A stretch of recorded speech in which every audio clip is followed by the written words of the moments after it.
Hey everyone, a new machine has arrived on the bar. This is the Meticulous Espresso. I ordered this over 3 years ago on Kickstarter, and I do feel very lucky to have gotten mine. In some ways, I won't lie, I kind of expected that this might not show up. And the fact that it's here is very, very exciting. I know a lot of people have been waiting a very long time as well. I'm not the only one. But the team at Meticulous has obviously been very meticulous about making sure that the machining is perfect, that the quality control is super high, that the materials are very strong, and you can feel it. It's arrived, this thing is very heavy, it's very substantial. The quality, the machining, the paint quality, all of it is very, very, very top notch. What I want to do, just like with the fellow espresso, is to take it onto the table. Let's pull it apart. Let's see what the inside of this thing looks like. And then we can talk a little bit about what's the workflow like now that I've had this thing for a couple of weeks. What's it like pulling espresso on it? What's the workflow like daily? There are some quirks, just like with the fellow. It's a new product. Most of this is software based, and it will get updated with software. So those things can get ironed out. But is it something that I love pulling espresso on as I compare it to something more manual, like here's the London Invectus? That's a little more hands-on. Even something like the fellow, can it be as forgiving as something like that? So let's get it onto the table. Let's pull it apart. I'm gonna put some gloves on since this thing does the tracked fingerprints, and let's see what it looks like inside.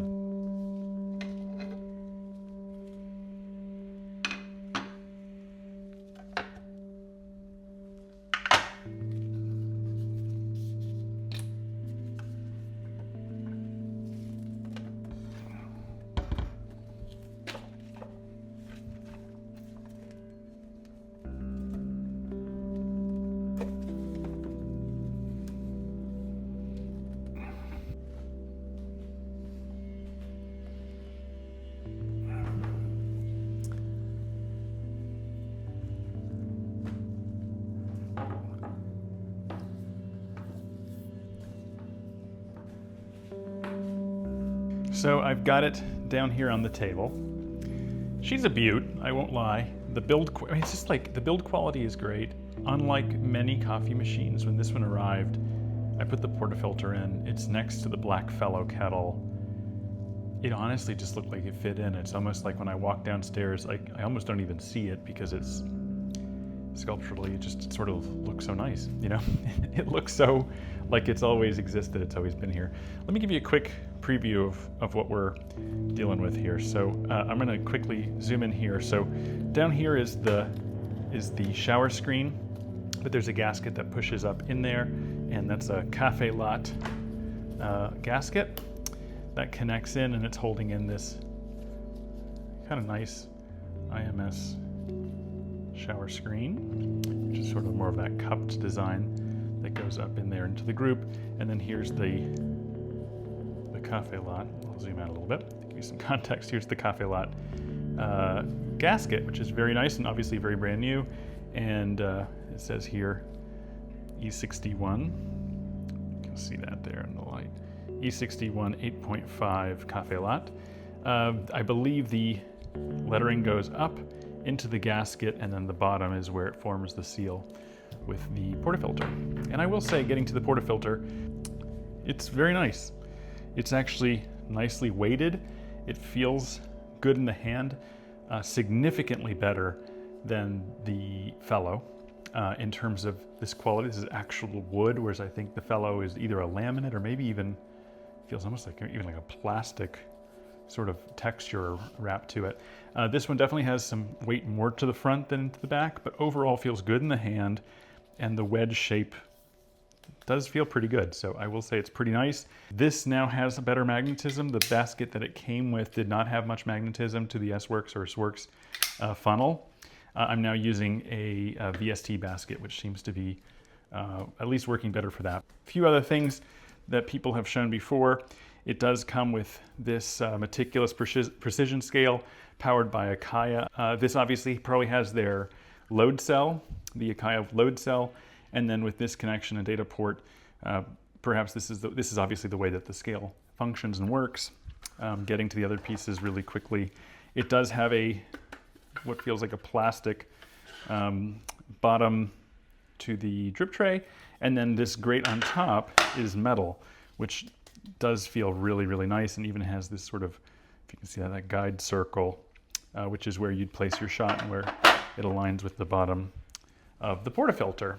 Okay, so getting back to the machine, walking you through it here, if you can see this sort of really subtle Meticulous logo, almost like in a varnish coat, like a little varnish accent that just gives it that really cool look that is sort of so stealth and cool. Like in certain lighting, you can see how it darkens up. In other lighting, it just sort of completely disappears. So it's such a cool effect, so subtle. And that kind of motif follows on to the back too, with the Meticulous logo, which you would have seen earlier as I was sort of bringing it over to the table. Like, again, in certain light, it catches it. There it is, like super, super slick and stealth. So can't lie, super duper cool. On the back here, let's see if I can zoom in some more. You've got your power port. You've got a USB-C port, which I believe is for software, firmware updates, if not using Wi-Fi. We have a lot of what looks like, let me pull my camera up here, what looks like just a bunch of different comms ports. Although I'm not sure what exactly those are yet, but we shall see if they are for extensions or upgrades or updates. I'm not really sure. And then this is actually the power button. So once mains power is connected up here, you can zoom out a little bit, you push that button, and that's like sort of our push button that turns the entire machine on, gives power to the machine. Otherwise, like if you didn't see the bottom, you would think, how can I access this thing? It's so nice. I mean, you can see there's sort of a nice seal in here in terms of how it's connected in. It's almost seamless. There seems to be like a nice metal sleeve over everything, and there's not a single exposed screw anywhere. On the top, you might have already seen this presented in other places, but there's sort of the tear button and the scale interaction, which happens down lower in the machine. And then there is a control button and menu button between these two things. Sort of works like an old iPod did. Like you have sort of a dial with a push button that can do certain things, and then you have another button that can do certain things. I'm trying to think of what else had that sort of interaction. I guess sort of like the home button used to have on iPhones, where that sort of served multifunction as well as your ability to interact. So between these two, this allows you to go in and out of contextual menus and deeper in, and then this allows you to interact with the screen and the menus, which there are a lot of videos on that, and I think other people can cover it better, and maybe if you guys are interested, I can go a little bit deeper on that. And then this appears to be like a micro SD card slot, which I imagine would be where you would load up other profiles if you wanted to. But otherwise, I mean, as I get really, really close in here, here's your mechanism for the lever itself. This is sort of your piston, where we don't really see much just yet. And then as you go deep inside, I might try to get more lighting here in a second, but that's where you do fill your water, and you can actively see as the piston moves up and down and opens up access into the water. Now, as we move from the top of the body down to the bottom, this is where obviously my techie brain gets a lot more excited. We have a lot of hex screws along the bottom, which I imagine are our main point of entry and access into this machine. So we're going to learn about that momentarily. And then some kind of cool stuff here. You're going to see it, sorry, it's sideways, but designed in Mexico, made in China. Some of the voltage, so full range of 100 to 240 volts. Pulling between 400 and 1,000 watts. And some of the other FCC information stuff. I should probably cover up the codes and such, but you've got a UPC code and some other cool things around the patents and model number and other stuff. So let's go ahead and get in here and see what that looks like inside. Hey guys, so this is me in the future. I actually learned how to take this machine apart in a much, much easier way. So you can fast forward to the end of the video if you want to see like kind of the really quick and easy way to do this. So I learned how to access the back and the inside of the machine with just 5 or 6 screws, as opposed to this process that you're gonna see now, which is me learning what all those screws do. So you can kind of choose pick your poison. If you wanna see the process of me like untangling the whole thing, stick around. If you want to see, just like fast forward to the end, like the easy way to open up the back of the case, which I'm sure Meticulous will show people how to do, then you can do that. So just wanted to step in because the journey you're about to see is a lot more work than's probably necessary now that I know how everything connects, but I wanted to share that. Now I'm thinking about how to actually pull this off. As I try to open a machine, I tend to think like, I'll strategize, like what would be the path to opening this thing up? Obviously, since so much of the access appears to be here on the bottom, I am going to try to get this thing on the top so that I can face the top and work that way. I'm setting out some new towels here since this thing is beautiful and seemingly, pretty precious. I don't want to screw anything up, but it is also, I will say, pretty rugged. So what I've done there is I've turned it on its back, put some new towels there, and this is probably how I'm going to work on this machine, upside down. And from here, I have other towels at my disposal. I will say, because of the top base, you have sort of a tripod effect where this is actually pretty steady, which is great. Now let's go ahead and get in here and find out what kind of hex screws we need to open this thing up. Okay, these are 3 millimeters. So I've got these are great, these sort of T-shaped hex tools.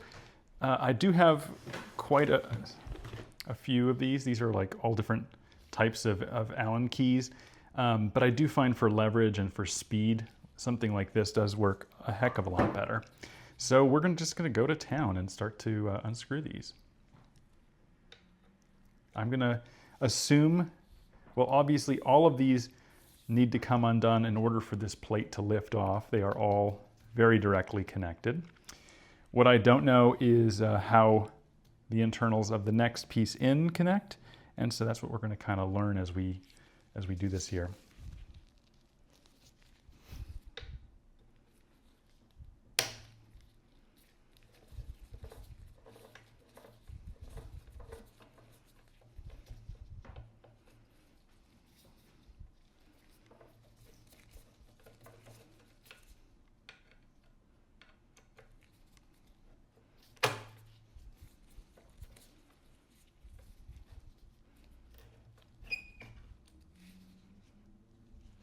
Okay, just from doing that one screw, I can already feel that this back plate is starting to loosen up. So obviously these are probably mounted from these two, from this front one, or from this corner one and that corner one. So let's start there and see where that gets us. By the way, this is a really cool cup that my mom, actually that I made. I'm sorry, I forgot. My mom and I do ceramics together. This one I actually made. It's way too heavy. It's pretty apropos for Meticulous. It's very heavy. Too much clay, but I'm going to use that to collect all these screws this time.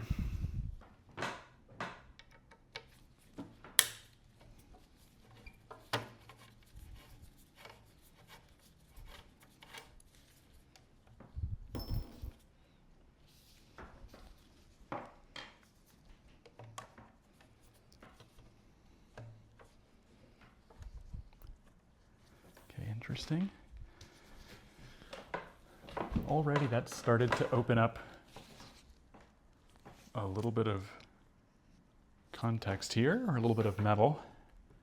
And so I want to make sure I don't scratch anything, but okay. This piece is dangling a little more. Pull this off so you can see. So it's already kind of dangling off a little bit. I don't know the extent of its connection. Obviously that had mains power, and so I don't know. Well, the main power's on that side. We will see sort of how that connects or disconnects, but right now I don't want to pull it too hard. But that obviously has dangled that first piece.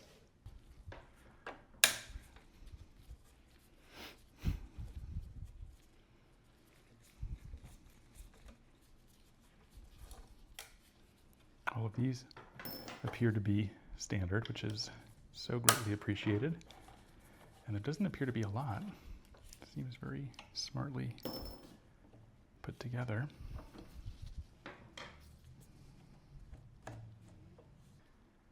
I'm going to move on to the main assembly on these edges here and see if that gets us any closer or further.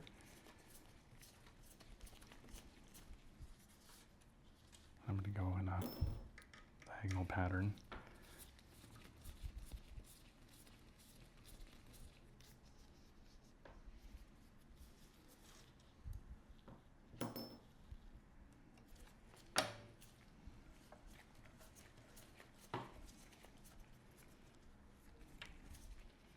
And I will say, I don't even know what the inside of this looks like at all. So I have very little idea of how any of this would assemble. This is obviously a very different type of machine than one I've seen before. Okay, so with those four, still zero movement. I'm going to continue on.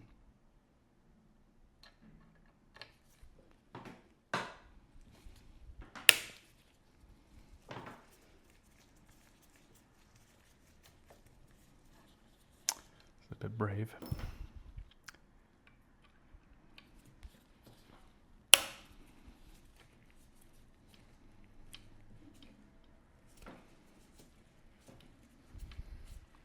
All I'm trying to get to here is access into the machine. I don't really feel like we're getting too much looser. But given that I have so little sense of what's beneath us and what's holding on to what, I imagine each of these screws really is pretty foundational to holding this thing in place.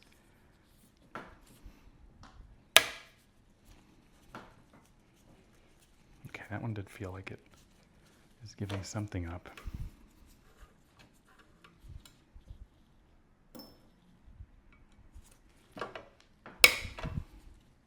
You can see how these require a good amount of torque to get open. Not torque, but whatever that is. I guess that is torque. Just like a good amount of leverage. And so, are we getting any closer? I can't tell yet. Doesn't feel like it, but maybe these things are really helpful. Or there could be screws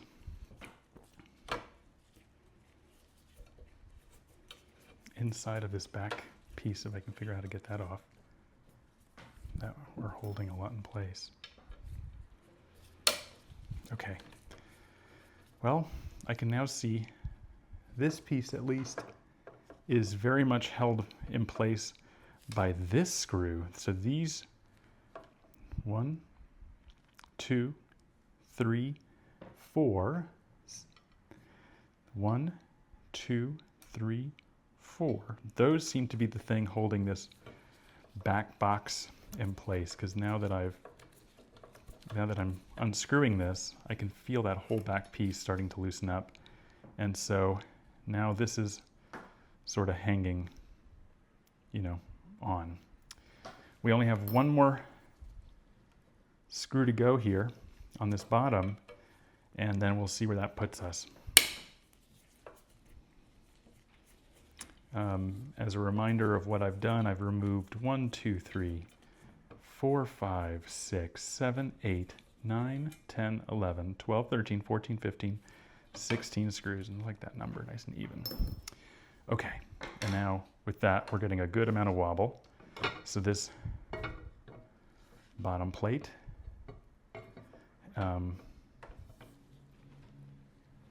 is still held on by something. Probably a ground screw. I see a ground screw in there. And there is the connection to the scale as well. So we're going to see where that puts us here in a second. Okay, we're getting some motion. I'm going to move this back to its side because I'm worried about all the hanging. And so let's see if this allows us to get decent access and learn more about what this box is up to.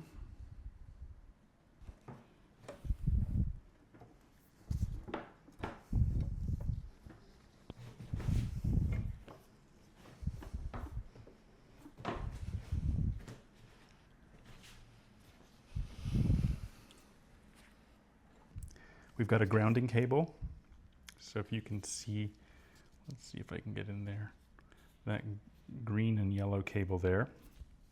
This one pulling on is connecting to our grounding post here. Very important.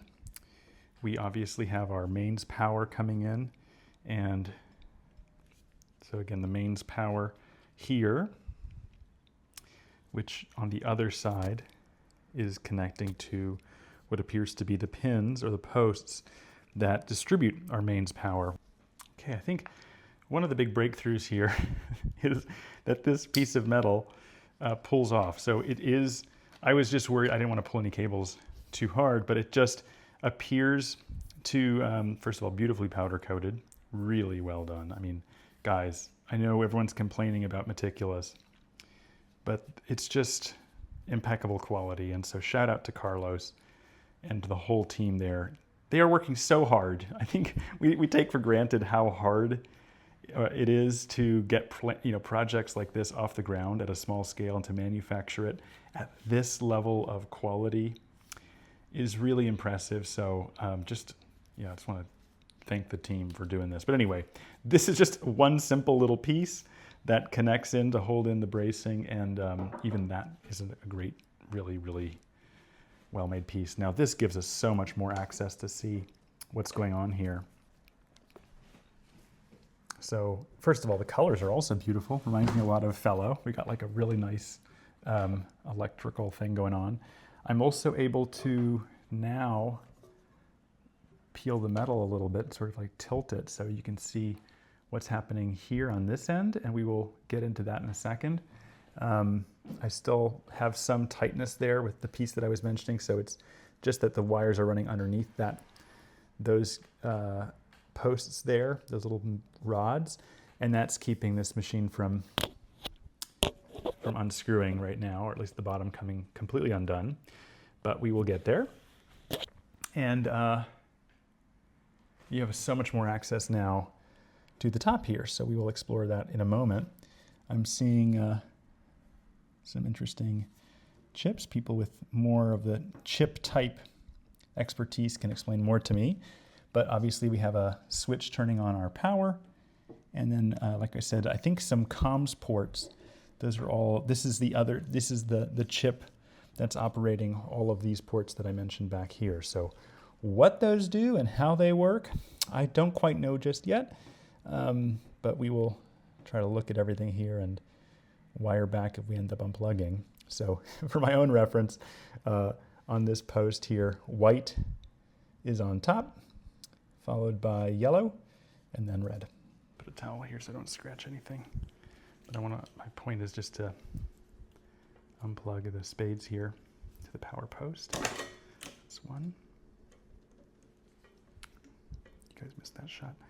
The camera it is hard to film and be careful at the same time.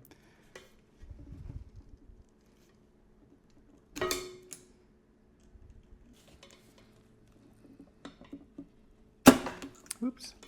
Yeah, that's why I got this towel here to help out. Okay. So we got the power ports disconnected. A few other things going on here. Let me try to get the lighting better here, so you can, or at least the orientation here, so we can see what's going on.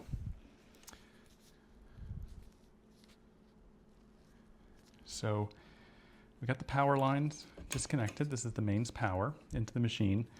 There is the USB-C port that we've talked about earlier, and that we can simply unscrew from this side to release this ribbon, although it's got a little more space.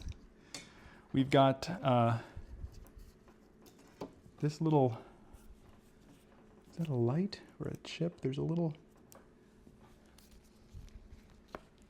tiny, tiny, tiny, tiny piece of cable here, and that is affixed. So we need to figure out what that is before I accidentally yank it off.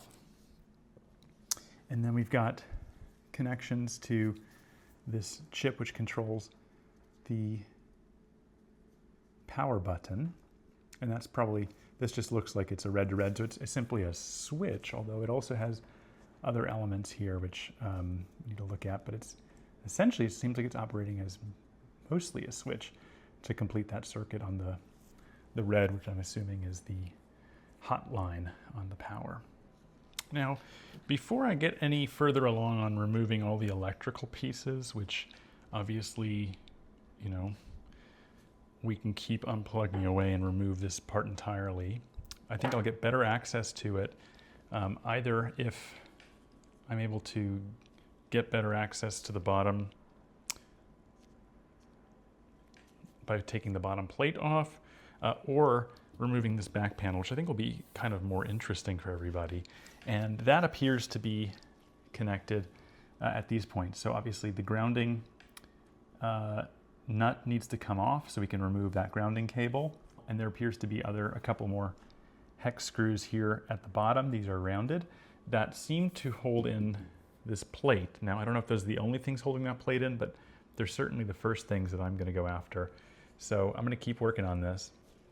So this is an 8mm hex here, or 8mm socket. So I'm just going to quickly undo that. Give me a second here.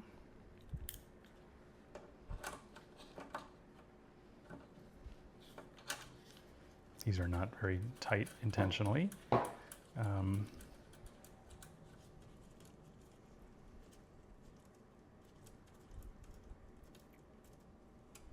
Obviously has the little, oh, this is cool. This has got the hex with the built-in little claw. Put that in there.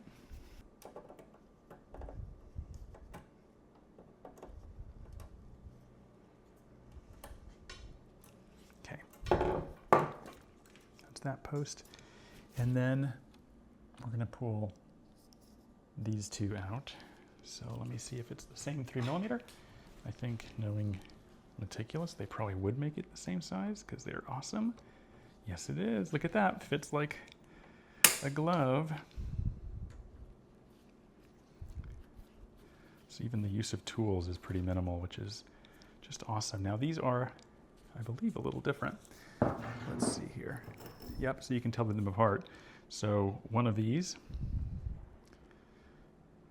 is rounded, which is the one that just came off the back of the machine, and the rest are flat to sit at the bottom of the machine. Where is my camera? Here. Get in there. Get in focus. There it is. Okay. Let's go ahead and get this bottom one off too.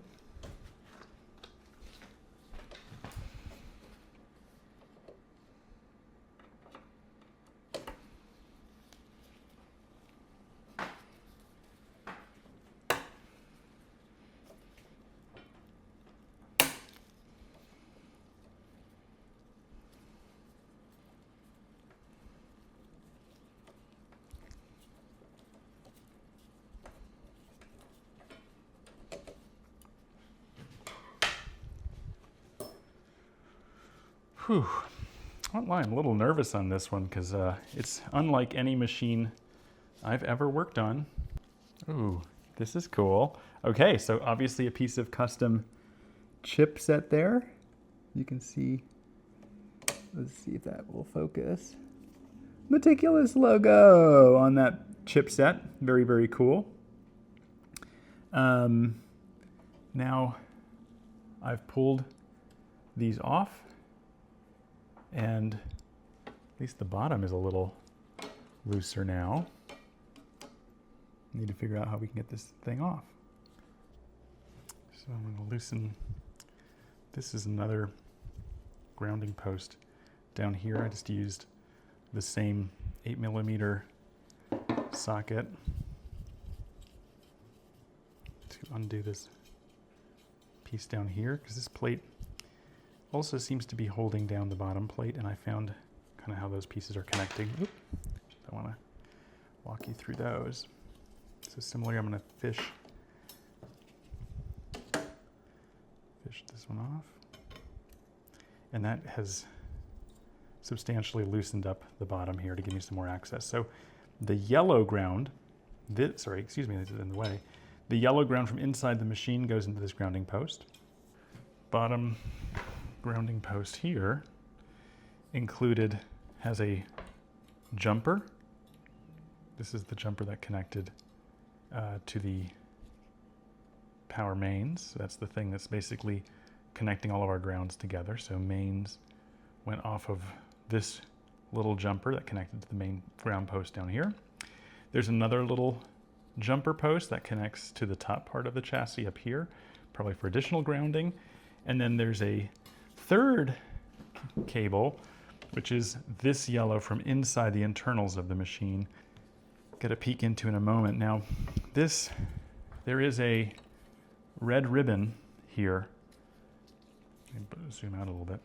There is this red ribbon that a lot of tension is holding on to, and I'm going to try to release that. Once I take that off, which is here through this port down here, we can pull that out. That pulled out really easily, thank goodness, because that was worrying me. And that's the piece that has had a little bit of tension.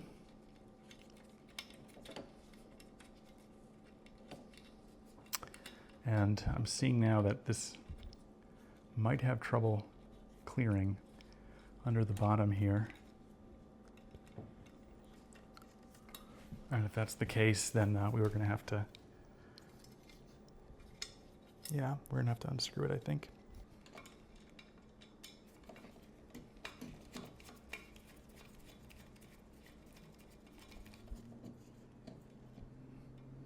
Keep going. Everyone probably thinks I'm crazy. I'm taking a perfectly good machine and taking it apart, but I'm curious. I once had my fortune read. They said, or it wasn't a fortune, but it was like, oh, by the way, sorry, that just came off. But now I found that there's actually another grounding cable also holding onto the case. So we've got quite a lot. This is this jumper. This is the one that connected to this part of the case. There is this jumper next, which connected to the mains power line. And then there was this one also from inside. So just know all yellow goes to this grounding post, and one of those yellows, or one of those grounds, goes to that piece. So I'll take this as the bottom plate. Now finally, successfully off. And again, super well made. It even has like a little rubber, like a little like foam strip here, probably for also additional bounce and give and vibration. And there's the bottom plate finally and successfully off. How awesome is that? I'll put these pieces to the side because they're beautiful and I don't want to get them too scratched up. So the story I was telling was like, I'm an Aries, born in April. And I think my tagline, someone told me, was, if it ain't broken, break it. And that totally checks out. So, and then here's our chipset. And that's got that little tiny baby screw in there too, which I'm going to pull out. But this is a tiny little chip. And oh, it's got the Meticulous and it says scale. Let's see if I can zoom in on that.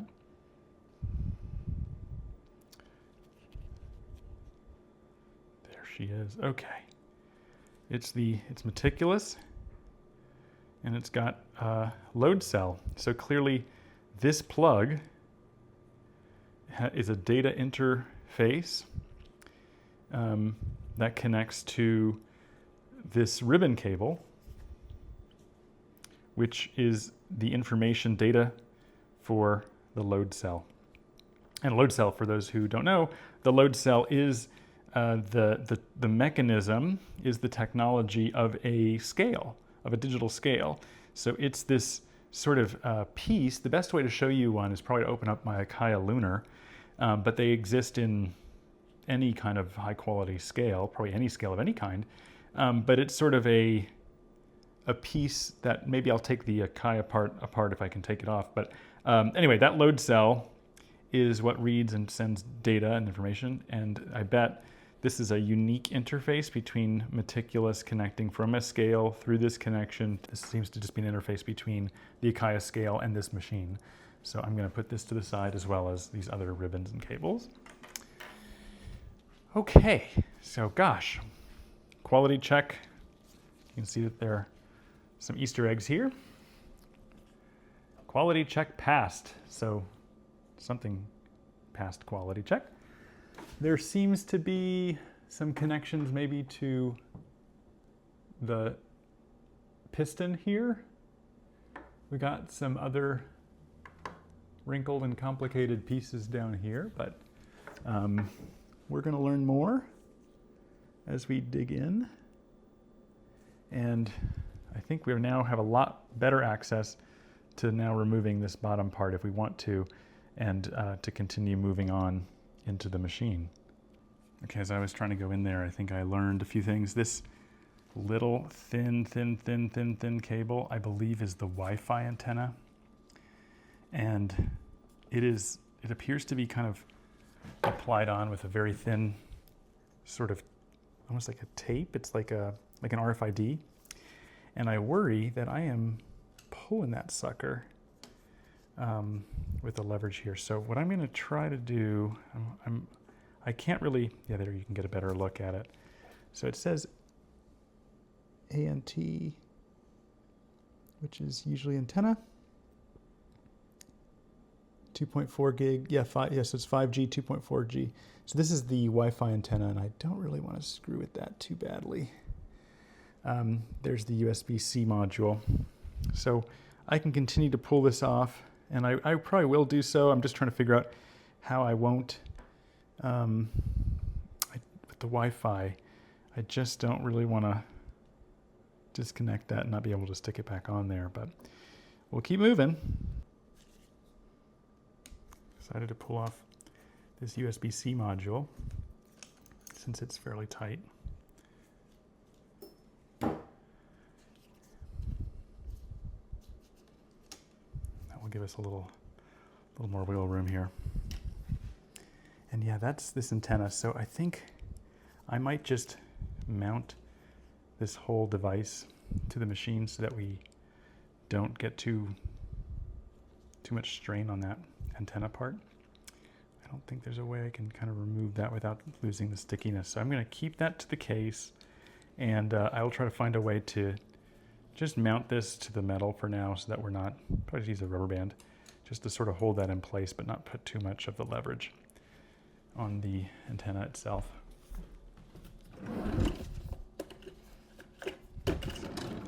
Yellow seems to be the theme today.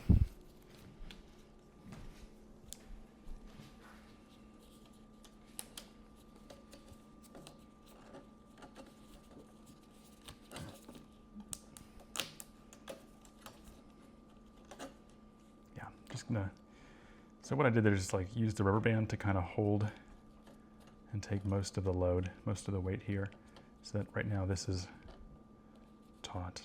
Oh, this is not taut. This is a lot looser because that's kind of what I want. I don't want this antenna to be kind of what's holding this whole bottom plate in place, which may have been what I did, and I don't want to do that anymore. Right now, at least we've got a little bit of a boost holding that guy up. Okay, so what's next? You might ask. It's going to be, how do we get this back off? This seems to be one of the more basic parts of disassembly here, and I know this machine's all about repairability, so I have to imagine it can't be that hard to get off. Oh, okay. Curious George. I pulled it down, and boy, that just came right off. Again, you can see the quality here. Carlos, you did a beautiful job. Don't let anyone tell you different. There it is. Meticulous. Isn't that cool? Gosh, perfect quality. It arrived beautifully. There you can see the powder coating and what happened on the inside. But when it comes to the outside, man, it's just perfect. The only imperfection is my fingerprints. I'm gonna hold this down here. Maybe not. I'm actually put it on a chair because it's so nice. I don't want to mess it up. Okay. Oh my goodness, folks! Wow, this was exciting. I was taking pictures just to kind of get in here. And yeah, wow, cool. I got to kind of learn what's going on here. So I ran out of battery on the phone just as I was recording. I was like in the middle of like, I'm going to try to figure out all these pieces, and then the phone died. So I had to wait for it to charge. I ate a ton of candy and potato chips, so if I have a sugar crash, that's why I'm starting to fall asleep. But I had time to kind of look things over, and I wanted to walk you guys logically through what at least I found. I think you might find it helpful, and then we'll put this whole thing back together. You know, one thing that's important is to actually be filming when I'm filming. So I just did an entire 10-minute explainer of how this whole thing works, and I wasn't rolling. So lesson learned. So let me walk you through what I found out I think is going on here in the machine. I'm going to walk you through the electrical parts first, then we can walk through a little bit of the mechanical bits, and then we can put this thing back together. So as I mentioned, and you'll see here, first we have our mains power. This is what's drawing in from the wall outlet. We connect in our neutral, our live, and our ground, and this is what comes out of the outlet and from the power cord into the machine.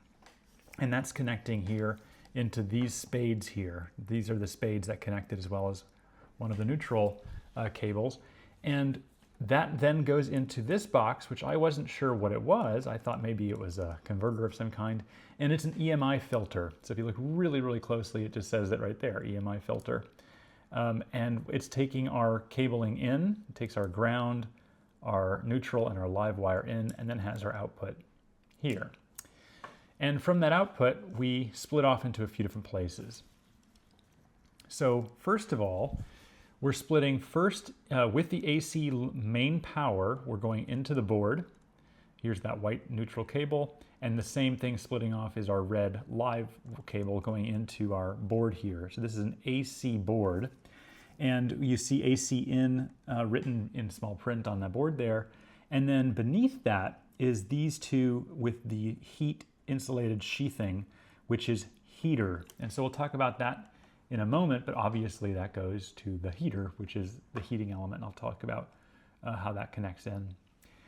But going back here to the EMI filter, again, one part of it split off into this part, AC in, and the other part splits into this bit here, which is an AC to DC converter. And you can read that on here. It says, this is upside down, but input 100 to 240 volt AC in, output 12 volt DC. So this is our AC to DC converter. You can play a little AC DC, yow! And then out of this, where does that go? We've got a loop here. So one part of the output is connected to our switch here. So this is the mains power switch. When we turn that on, it's closing a circuit, and it's closing the circuit between here and on the other side of it here, which is a board powered by DC, this board here. So we have a closed circuit. There's one part going into the switch, the other part going into the switch over here, and that completes the circuit, which gives this board DC power. And what else is powered by DC? Well, it's this big pronged element here in green, and that green, if you can read closely, it's in tiny print, it says motor. And so this is the part driving the motor shaft. And so we can follow that one mechanically into what's driving, obviously, the motor and this entire area into the piston. So we have sort of two systems going on here.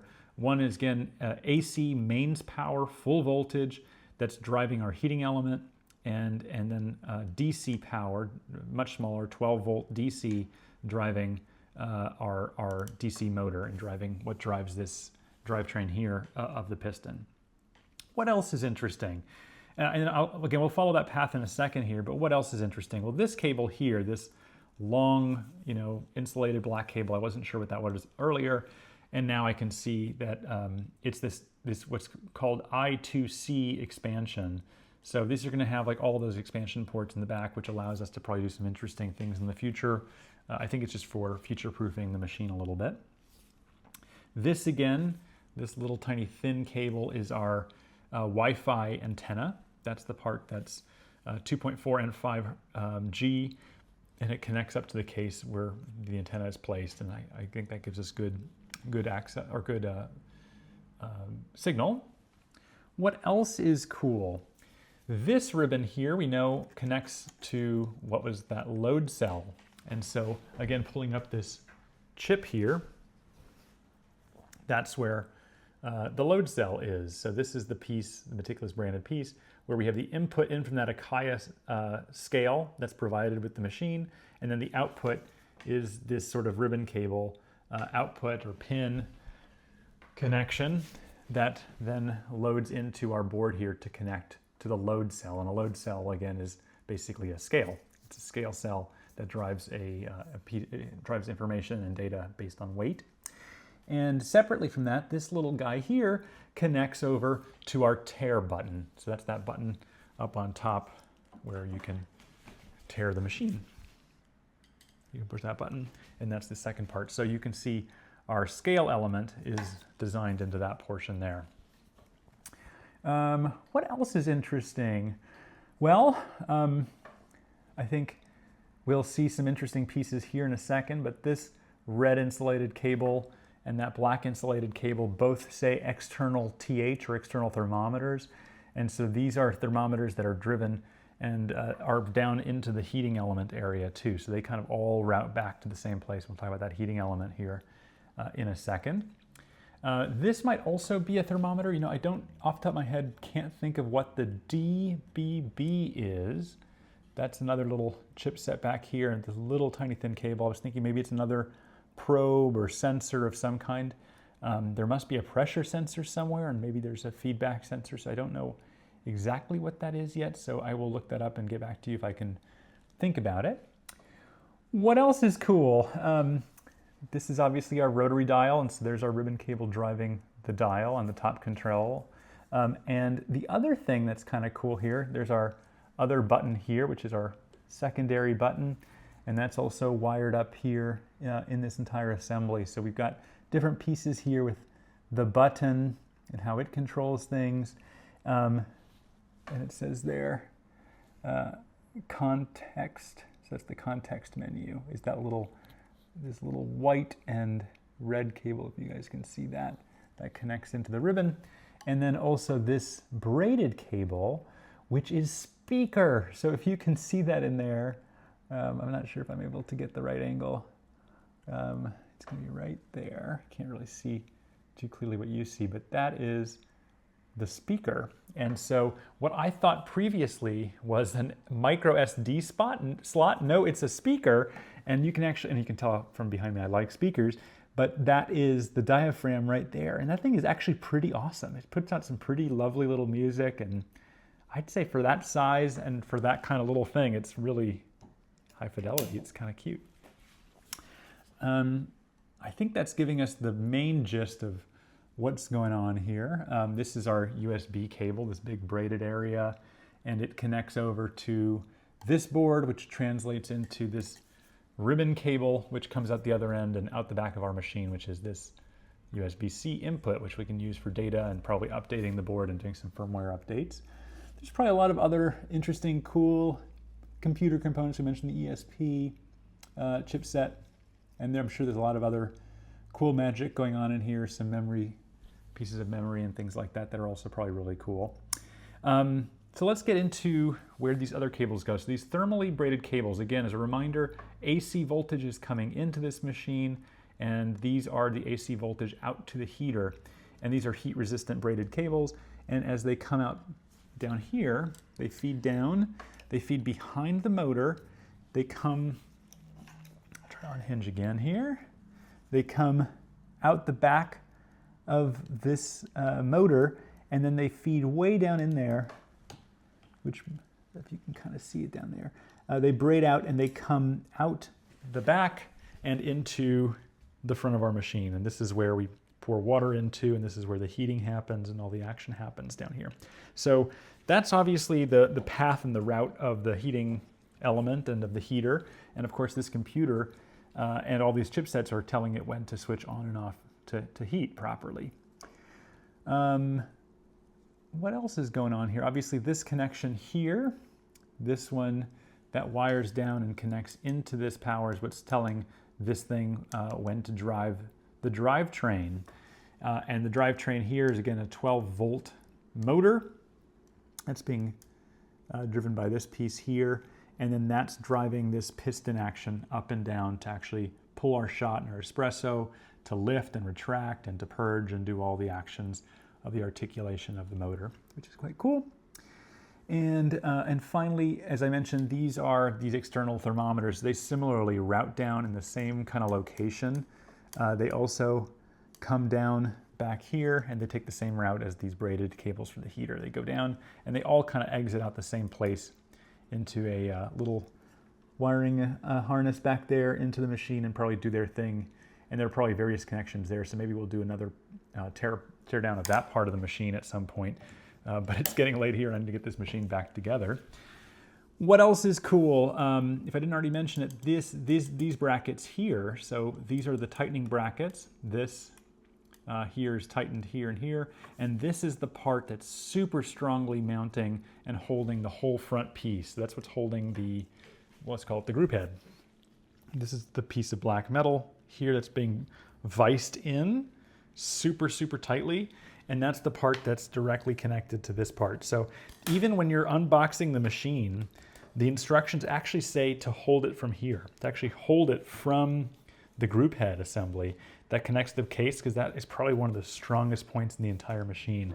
And that is showing you why. I mean, this thing is like literally huge chunks of solid metal that are now screwed into the casing. So from this side, and probably from the bottom. Yeah. They're bolted in down here too, so very firmly mounted, and then from there viced in with these big nuts there, or screws there. So wow, we have got quite a machine. Meticulous has put a lot into this thing, guys. Yeah, it's a complicated machine. It's got a lot going on, but it's also quite simple in the sense that this is very repairable. Obviously software is going to be a big part of this machine. Hopefully with the, making the software either open source or opening it up to the community for development means that this has so many different directions. It's kind of a platform, right? Like it's a platform for what can happen when you have the ability to control a heating element with various probes and temperature gauges, the ability to drive a drive chain and a motor behind a lever that can press into the espresso, the ability to, use all of these different sensors and inputs and elements. And I think most of these pieces are kind of like off-the-shelf type of parts. There's nothing here that's too crazy. A few small things here and there, but for the most part, hopefully a very robust machine. So I am going to stop here with the disassembly, and I'm going to work backwards to try to reassemble. I can't help myself. So I was about to put this thing back together, and I was like, well, what happens if I take this screw off and this screw off? So I pulled these 4 screws out of these 4 areas. 1, 2, 3, 4, with the hope that they would remove the front box off of the machine with the top of the above the group. And lo and behold, it did. It just came right out. And so here is that little kind of carriage box. This also has like a really beautiful, I got all the oil, sorry, this from the potato chips. This beautiful Meticulous Espresso little Easter egg there too. I call it the Easter egg just because it's so stealth and so cool. Like, guys, that's awesome. So those screws, while they do hold the box, they also are a little bit used for alignment here. Like a lot of this main part of the box is also connected to that screw. So I don't want to get too ambitious here with taking this, like lifting this machine up, and it's not the right time and place. But I thought it'd be kind of cool to show you guys some of what's going on here. So part of that ribbon cable, this DBB, again, that DBB board that I have not figured out just yet what that is. It feeds around here, and that's what sort of is taped down to this box here. So as I continue to think about what DBB might be, I will keep you posted, but that goes down into the bottom of that assembly.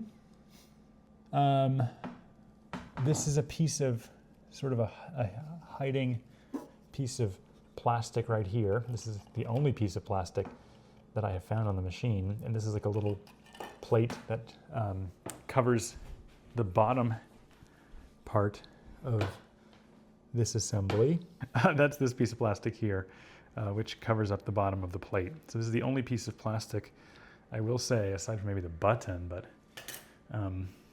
just super robust otherwise. And then here we've got more parts of our lever and this sort of system that drives that entire piece up and down. Now, I wonder if that's like a pressure sensor. DBB. I'm gonna text some friends and see if I can get an answer here before the end of the day.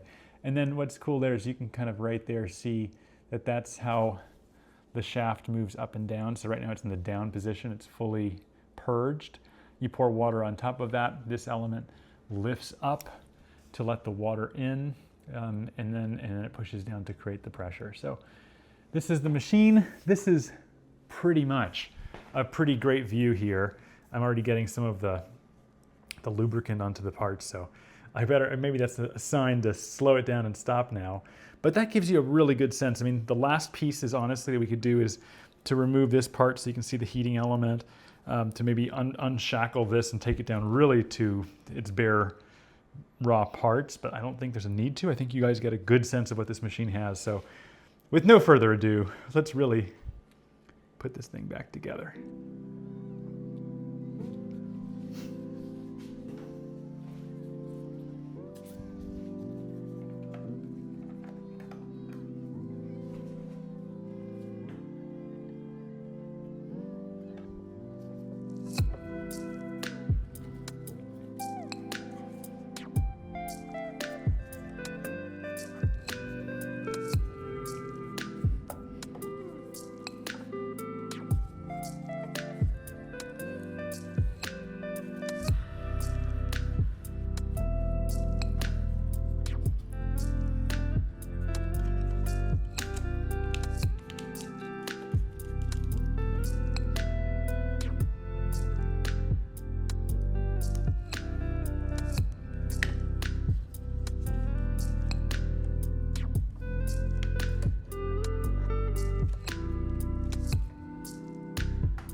Okay, finally got these screws figured out. This did take longer than I would have hoped.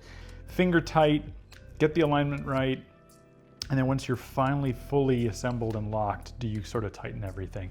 I'll flip it back around, put it back on the bar, and let's see how it does. Thing comes back together. I'll pop the portafilter in to tighten up the gasket in there.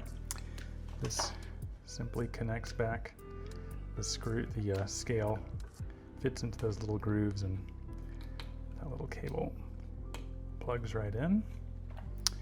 This little drip tray balances right on top of the scale, and then we are going to plug in this power cord into the power plug. I do sometimes wish the power plug, I wish the orientation of this wasn't sort of a right turn, 90 degree out. If not, it'd be nicer if it was a 90 degree up, because you've got all this space back here where that cable can hide. But hey, tiny details and something I can buy on Amazon for, you know, $8, something like that.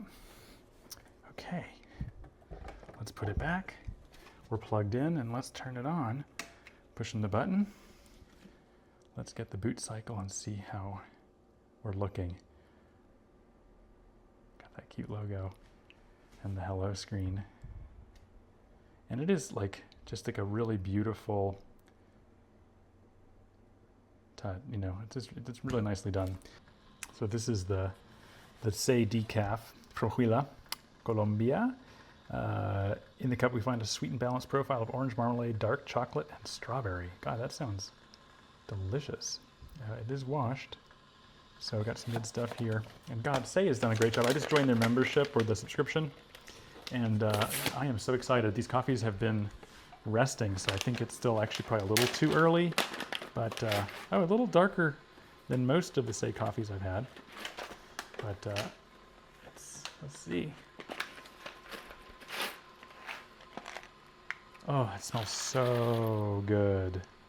I am so pumped. Okay, let's go ahead and I'm heating up some water. Let's get this ground up, and yeah, we'll pull a shot. If you want to see how the scale works, and I'm putting this thing down here. I'm gonna push. I can actually push and hold to have the scale go full screen, and then I will. Oh, so you can see there. So we'll do like I guess we'll do an 18-gram shot.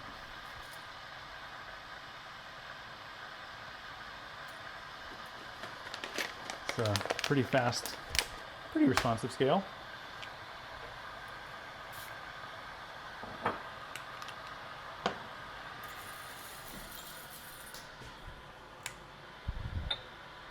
Go kind of fine. Get to go finer on light roasts and on decafs. Hopefully it doesn't get aborted.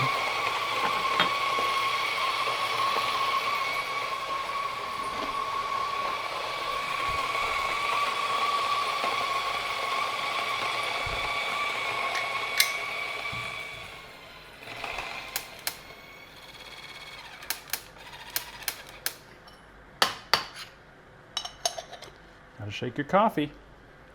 If you're not shaking, you're not making. You gotta shake it, then you gotta bake it. Shake and bake.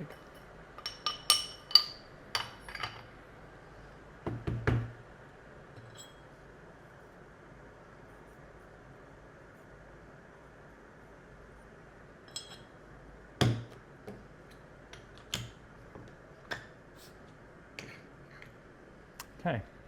And I did see that there is a little bit of grit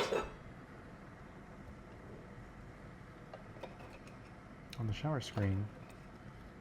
So I'm going to put this is a little shower screen here. And I'm going to go ahead and, let's see here, let's go back. And I'm going to do, Lance has this simple profile, which I like, which is all about constant flow versus constant. So it's like his take on a real way a lever works is not constant pressure, the way a traditional pump maintains like solid 9 bar and will do anything in its power, including flow, to maintain it.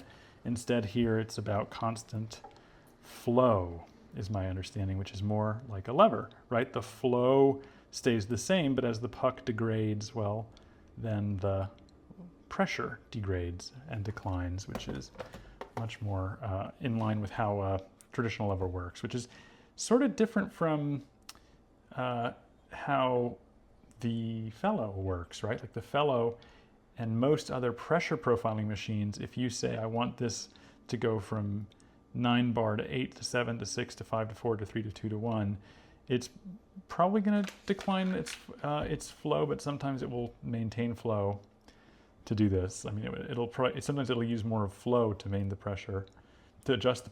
It'll adjust flow to adjust pressure. Okay, so that's our nice speaker telling us that the water is to temp, and we're ready to pull a shot. So let me get another lovely cup. I'll place it there in the target, and I will have a bowl ready for purging as well. Anyway, so we've got our shot ready. Just push the button, and we can watch it happen. I'll see if I can, there we go, get the mirror in place as well.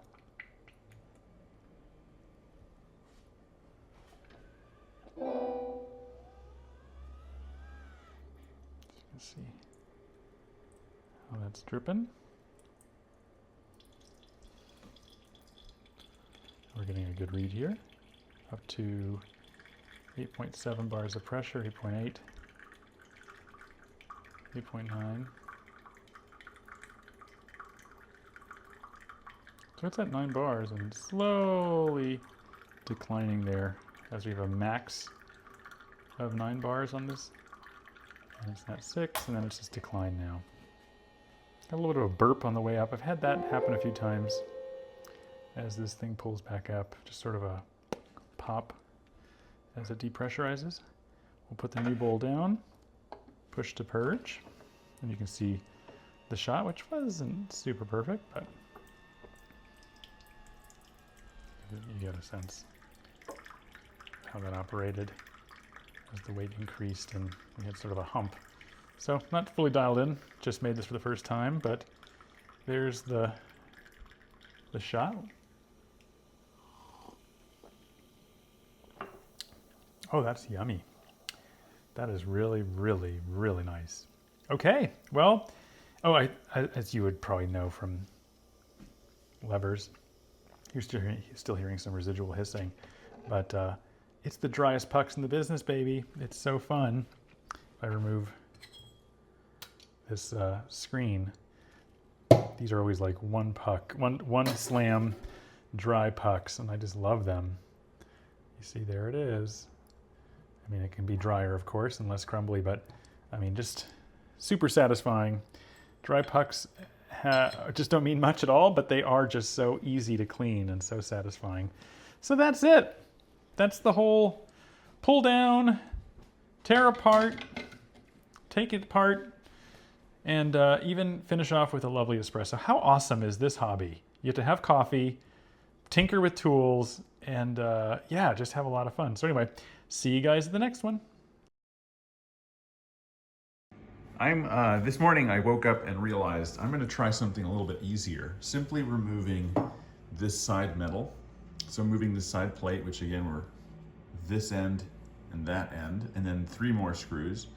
That's 1, 2, 3 to remove this back element.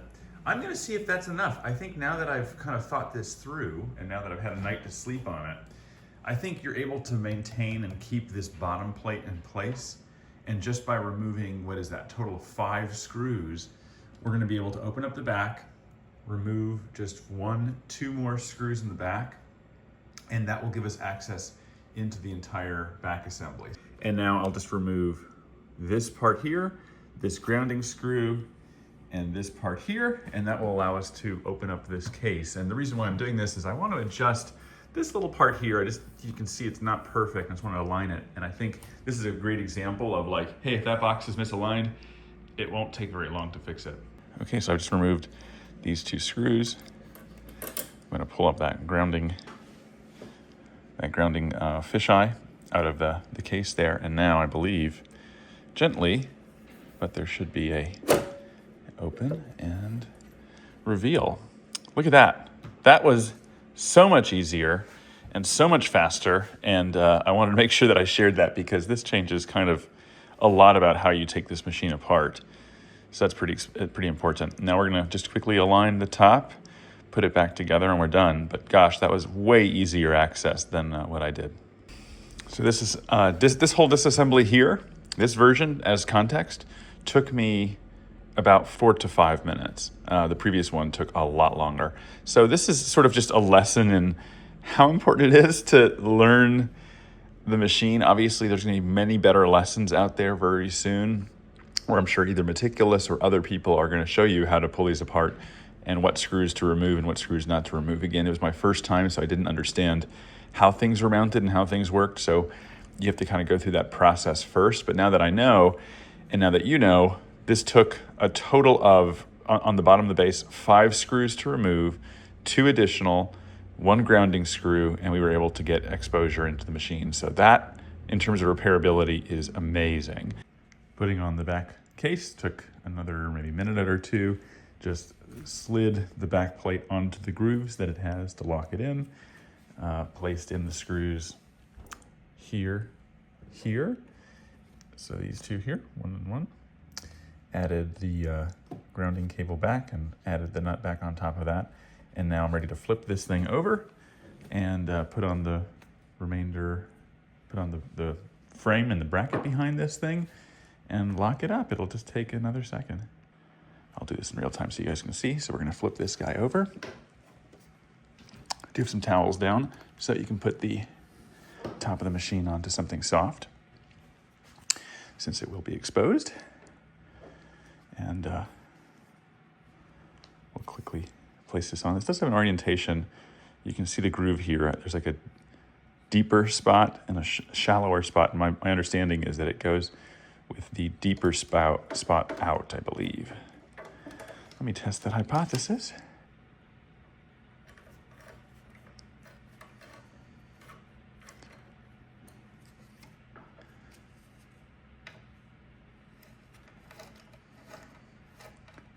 Just placing these kind of finger tight just to kind of get the bracket in place. We'll tighten everything here in a moment. Watch that grounding plug, and then this part just slips in, and then we'll have those 3 screws to give us alignment. So this whole thing is only 5 screws on the bottom, which is so cool, and 2 more screws on the inside. So not nearly as complicated as my video would have made it appear. So keep that in mind, guys. Let me make those mistakes so that it's easier for you guys. We can get this to go in as much or as little as we want, I think.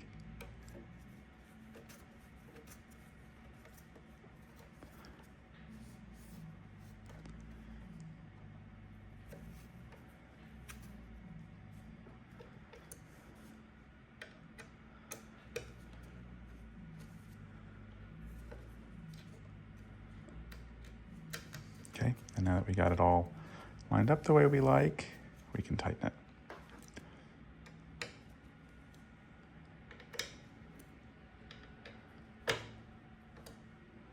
And these don't have to be super duper tight because we've got lots of stability here. And that's it. That was the whole disassembly and reassembly and fixing of that sort of crooked top that I was concerned about. We got all of that repaired in about 5 to 10 minutes. There she is.